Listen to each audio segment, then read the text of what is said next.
even the new Animals album, like the 2018 reissue where they remixed it and it sounds better and everything. I didn't pay for that. I stole it because I can't be bought. I have bought multiple copies of every Pink Floyd album so many times that they don't. Yeah, it gets a bit silly at times, but I've just rebought for the probably fifth or sixth time the first three Mike Oldfield albums, which were remixed in 2010 or around then when he got a new record deal.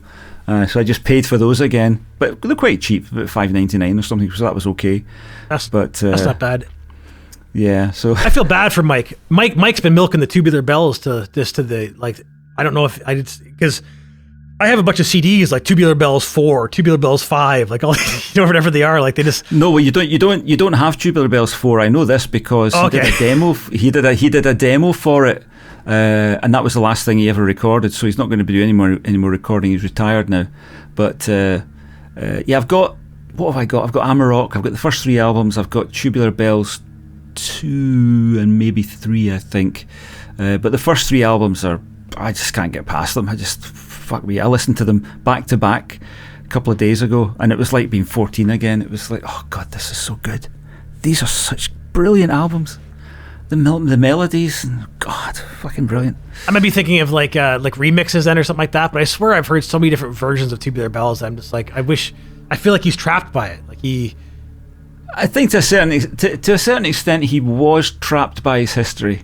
And he felt that, and he tried to honour it, but didn't do it justice. And when he tried to break out and do different things, they always sound.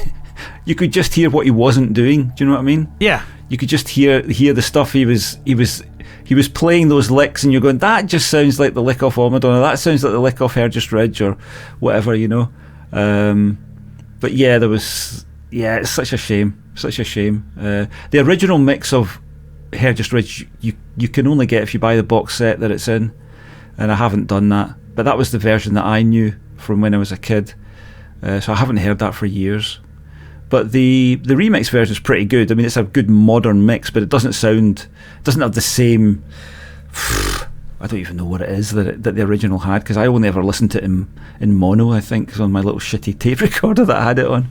But so the albums I'm thinking about is like the Millennial Bell and Tubular Bells 2003, I think, are those ones where I was calling it like Tubular Bells 4 and 5. All right. Okay, well, you're probably fair enough then. Yeah. But because I got these for free. I met a customer one day who was just throwing CDs out, and he's like, "Do you want a box of CDs?" Oh, and I looked at it, and I could see Amon Duul in there, and I could see Amon Duul. Yeah, the second. Wow, that's amazing. Yeah, and I saw King Crimson and Mike Oldfield, and then some other stuff too. I wasn't too fond of, like this band called Yello. You don't like all stuff was all right. Like Yello. Well, I like some of it, but some of it was just way too 1992 for me. Yeah, I get that. I've just been through a big Yello phase. I'm catching up on all their albums. Dieter Meier, Boris Blank has a new solo album coming out, I think, and I got his previous solo album. Yeah. Yes, I meant to ask you actually about Yello, whether they take your consciousness or not, but obviously they have. But the one that sort of blew me away was You Got to Say Yes to Another Excess, which has got "Oh Yeah" on it. Yeah, that one. That was the one I went looking for. I was like, those are the guys who did that song, right? And I love that song because "Oh Yeah." Mount. That's the one. Yes. Yeah. And then what was the other one that was there? There was the was in there, which I fell in love with those guys for a bit. Yeah, they were. I knew one of the guys that used to be in the a guy called, what was his name?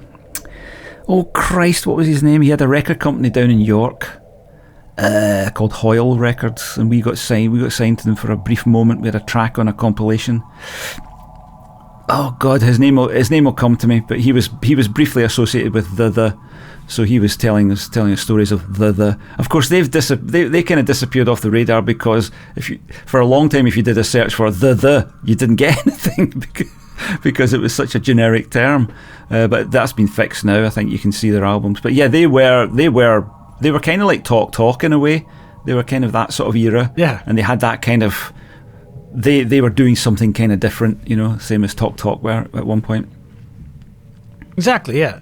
And so that was, and the Talk stuff that everybody likes, I didn't dig so much, but he had the later albums in there, like Laughing Stock, and that album I love. Like, it reminds me of Shadow Facts a little bit. Yeah, there's the Color of Spring, and what's the other one?